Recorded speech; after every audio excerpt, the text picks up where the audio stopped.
down to the big box store to pick up initially a few pavers to put underneath my generator, and I discovered the shiplap, the pre-made MDF shiplap that they sell, was significantly cheaper than doing it in real wood. And then on top of that, I was going to have to mill the edges into the wood myself, and I called Cedar. She was more than happy with it.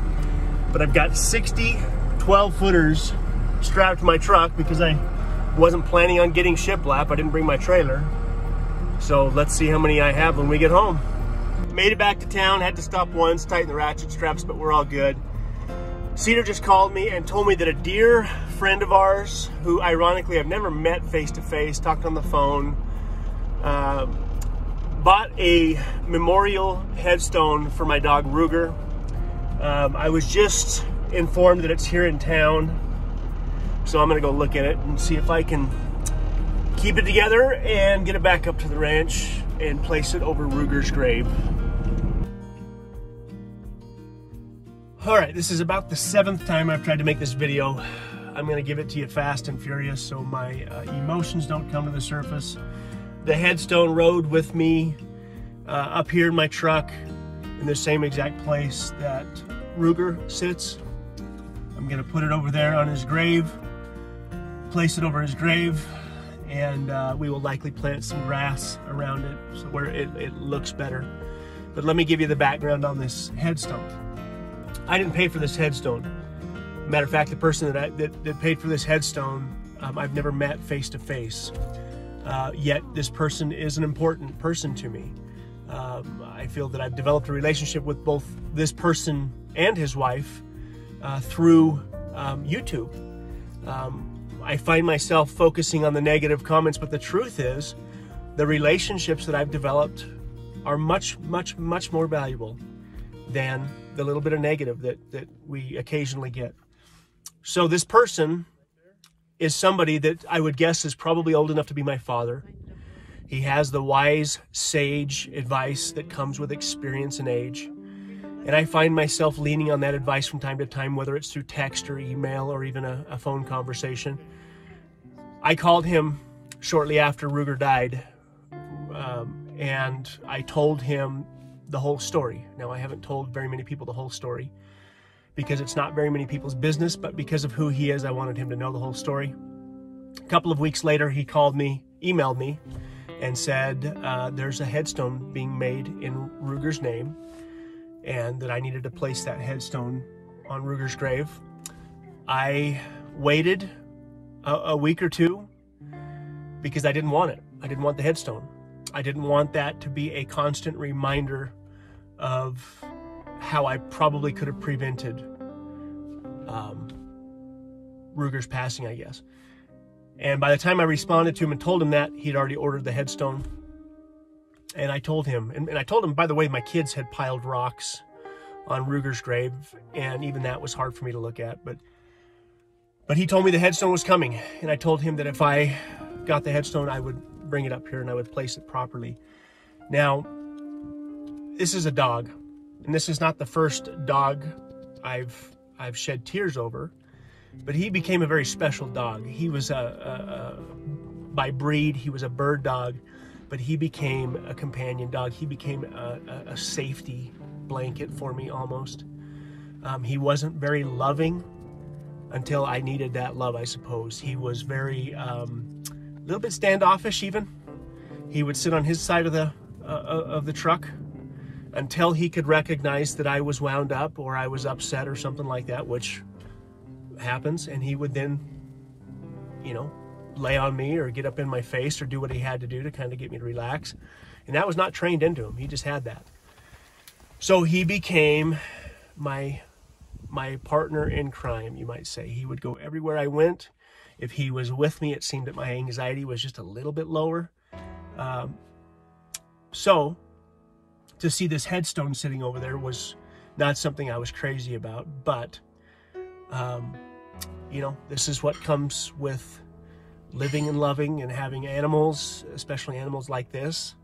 And instead of letting it represent the negative, I have to embrace the positive, and I appreciate Marty and Lee for helping me see that. And you know, the rest is history. I put on the hard outer shell, pretending to be a tough guy, but deep down I'm the guy that's crying when I'm watching John Wayne and the Cowboys and John Wayne dies. So again, thank you, Marty. We'll get this positioned over there, and we will remember all the beautiful times we had with Ruger.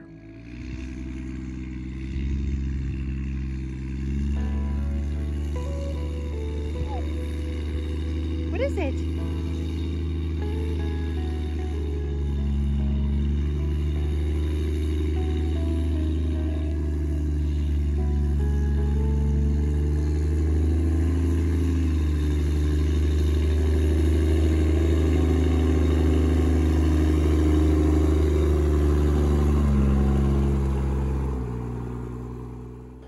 What I failed to mention early on in the video is that we were up against another storm, and if I was going to get the shiplap up here and get it up here dry, I had to do it at that moment.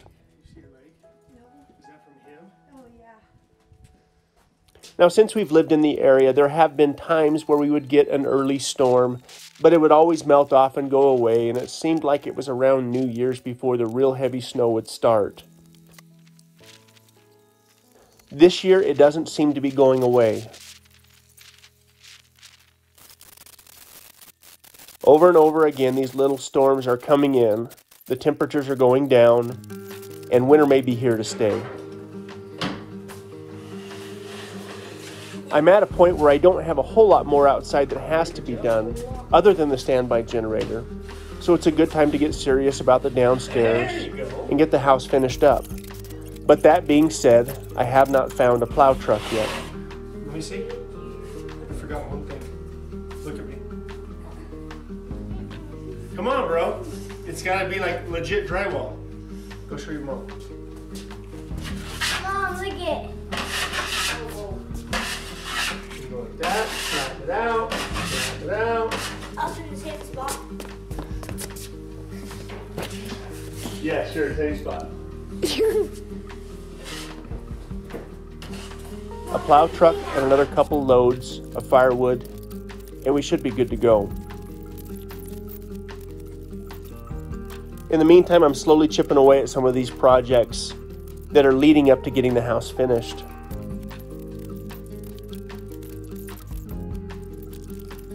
I'm still toying with the idea of trying to pour the shop slab so I can frame it up over winter, but if the weather continues like this, it's not looking so good.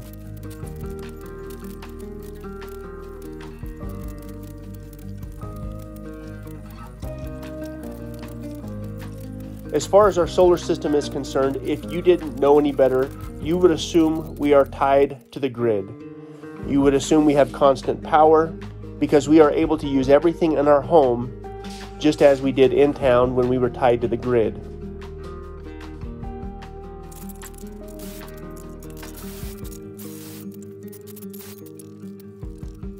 As winter slowly creeps in, the days are getting shorter and shorter. We're noticing the battery bank getting to 100% charge, but we're also noticing that it's just simply not enough.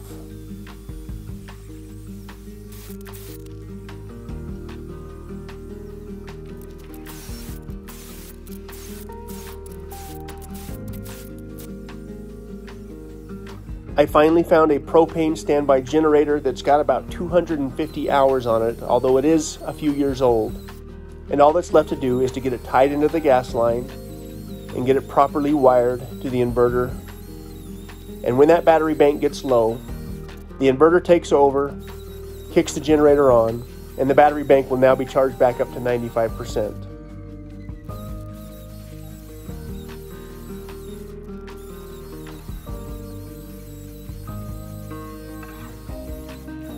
Now I'm also still playing around with wind generators, trying to decide if I have enough time left in the year to get a tower standing somewhere close by that's as close to the tops of the maple trees as possible. Some of these maple trees are over 40 feet high, but for the most part, they're in the 30 to 35 foot range.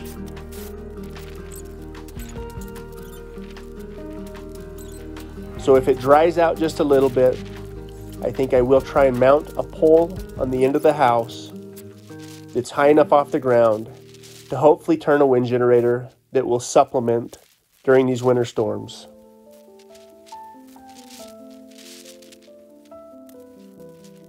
Well, I don't know an answer. No, I don't need an answer. I need you. Now, even with the power down, we're doing just fine.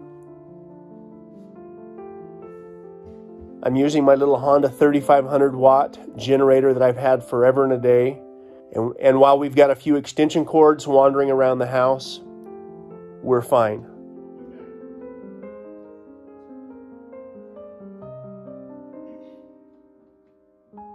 We've got plenty of firewood. The house is warm.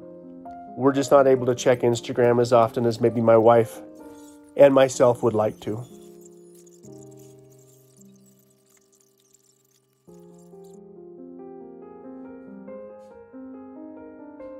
The storms are rolling in with a vengeance, though.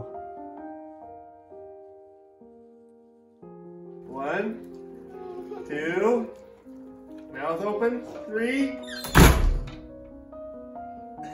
I still in there. You know what they say about teeth falling out? Yeah. Stop kissing girls and they won't fall out. I haven't even kissed the girl yet. Just your mother?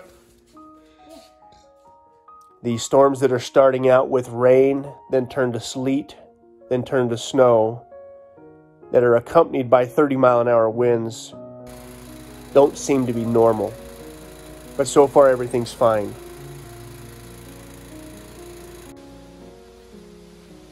The solar panel mounts that I built last year are doing great.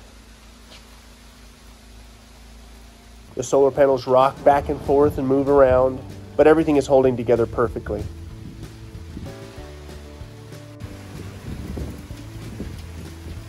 Now I should give credit where credit's due.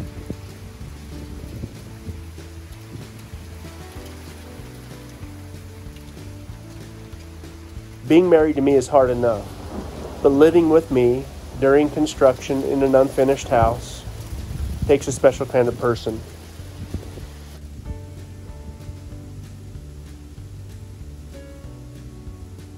My wife, and my kids for that matter, are troopers.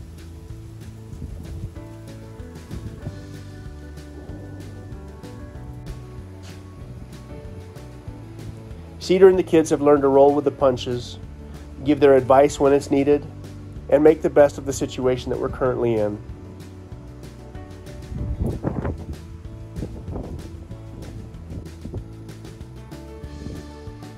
Two or 3 years from now, when the house is finished, the shop is finished, the road has 6 inches of gravel from our driveway to pavement. When we have the wind generator in place, the standby generator in place, enough firewood for the next 5 years, and all of these other things that we've had to work through, we will vaguely remember these moments of challenge and trial, where we wondered if we would make it, where we wondered if it was worth it, yet continued to just trudge on and move forward.